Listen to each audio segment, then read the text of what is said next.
इस लेक्चर में हम डिस्कस करेंगे कि पीएफटी से कैसे डिफरेंट क्वेश्चंस आपको करने हैं। सो पीएफटी का रिपोर्ट आपके सामने हो तो सबसे पहले आप क्या देखोगे, उसमें टिफिनाउ रेशियो देखो। टिफिनाउ रेशियो क्या होता है? AV/V1 by ABC।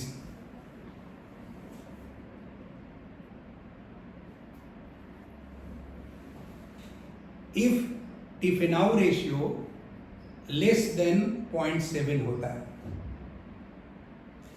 तब हम सस्पेक्ट करते हैं कि ऑब्स्ट्रक्टिव एयरवे डिजीज है। टिफिनाउ रेशियो इफ ग्रेटर देन और इक्वल टू 0.7 है तो हम सस्पेक्ट करते हैं कि रेस्ट्रिक्टिव लंग डिजीज है, और नॉर्मल भी हो सकता है। ठीक है।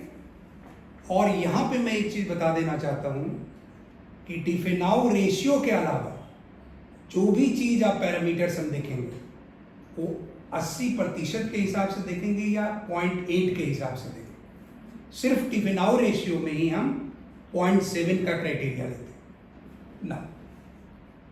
देन हम क्या करेंगे? Then we will see ABC।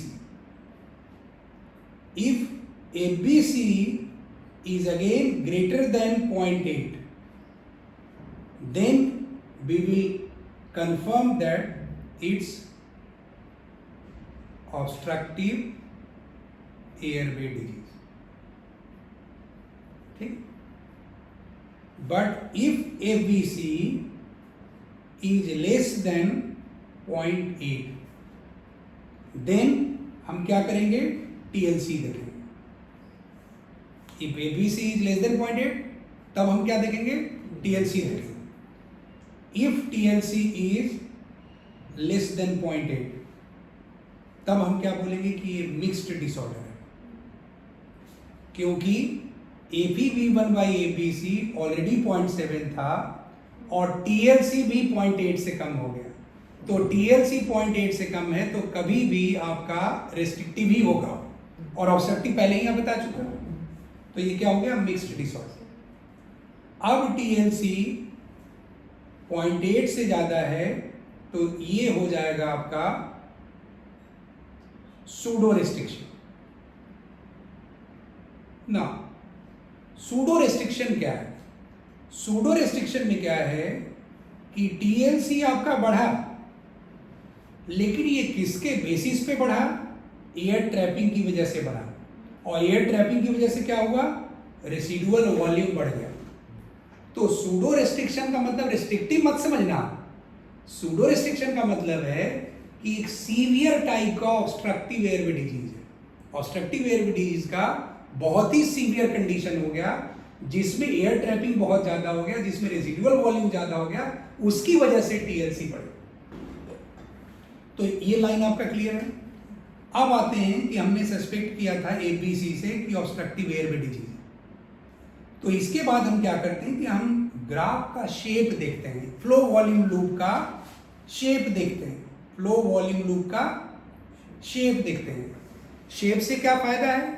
Shape से हम बता सकते हैं कि अपर एयरवे है या स्मॉल एयरवे है। शेप से हमको यही फायदा चल जाएगा। अगर दी हमें लार्जर एयरवे पता चल गया तो हम DLCO एक प्रक्रिया होती है वो हम नहीं करेंगे। तो अब मान लिया स्मॉल एयरवे पता लगा शेप देख के, तो हम क्या करेंगे? अब करेंगे हम DLCO। DLCO क्या है? Diffusion lung capacity carbon monoxide के लिए। इससे हम पता लगाते हैं कि मेम्ब्रेन के थ्रू डिफ्यूजन सही से हो रहा है कि नहीं। तो DLCO हम देखते हैं कि DLCO लेस देन 0.8 है तो हम बोलेंगे कि ये इम्फाइसीमा है।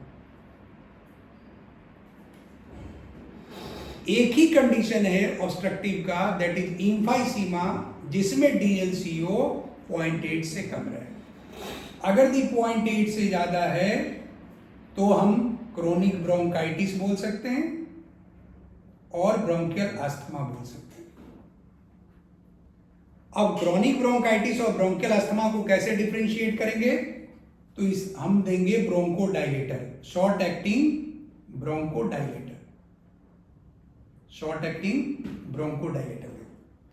अगर इस शॉर्ट एक्टिंग ब्रोंकोडाइलेटर से FEV1 में ग्रेटर देन 12% का सुधार हो और या ग्रॉस 200 ml का सुधार हो, तब हम बोलेंगे कि ये ब्रोंकियल अस्थमा है। क्रोनिक ब्रोंकाइटिस में किसी भी तरह की सुधार की गुंजाइश नहीं हुई। ठीक है, ये पूरा रहा ऑब्स्ट्रक्टिव का। ठीक है, अब आते हैं कि भाई 0.7 से ज्यादा वाले को रेस्ट्रिक्टिव बोल रहे थे या नॉर्मल बोल रहे थे। तो इसके बाद फिर वही फॉर्मूला ABC लगाएंगे, ABC देखेंगे। ABC मान लिया लेस देन 0.8 है, तो हम लोग कंफर्म हो जाएंगे कि ये रेस्ट्रिक्टिव लंग डिजीज है। अगर दी ABC 0.8 से ज्यादा है, 0.8 से ज्यादा है, तो हम करेंगे DLCO। 0.8 से ज्यादा है तो हम क्या करेंगे? DLCO। अगर DLCO लेस देन 0.8 है तो हम बोलेंगे कि पल्मोनरी वैस्कुलर डिजीज है। अगर DLCO 0.8 से ज्यादा है तो हम बोलेंगे कि नॉर्मल भी हो सकता है या ब्रोंकियल अस्थमा हो सकता है। तो ब्रोंकियल अस्थमा है ये कैसे पता लगाएंगे? हम करेंगे मेथाकोलिन चैलेंज टेस्ट। अगर ये मेथाकोलिन चैलेंज टेस्ट पॉजिटिव आता है तो हम कंफर्म हो जाएंगे कि ये ब्रोंकियल अस्थमा। अब यहां पे हमने पता लगा लिया था कि रेस्ट्रिक्टिव लंग डिजीज। अब रेस्ट्रिक्टिव लंग डिजीज दो प्रकार के होते हैं। एक होता है इंट्रिंसिक, जो कि पैरेन्काइमा में होता है, और एक होता है एक्सट्रिंसिक, जो कि आपका बोन, प्लूरा और न्यूरोमस्कुलर जंक्शन में प्रॉब्लम की वजह से होता है। ठीक, हाँ, रेस्ट्रिक्टिव लंग डिजीज में अगर दी DLCO लेस देन 0.8 है तो हम बोलेंगे इंट्रिंसिक लंग डिजीज है। अगर ये DLCO ग्रेटर देन 0.8 है तो हम एक्सट्रिंसिक बोल सकते हैं। और बोन में भी प्रॉब्लम, एक्सट्रिंसिक का मतलब क्या है? बोन में प्रॉब्लम है, प्लूरा में प्रॉब्लम है या न्यूरोमस्कुलर जंक्शन में। अब बोन में, प्लूरा में और न्यूरोमस्कुलर जंक्शन में इसको कैसे एक्सक्लूड करेंगे?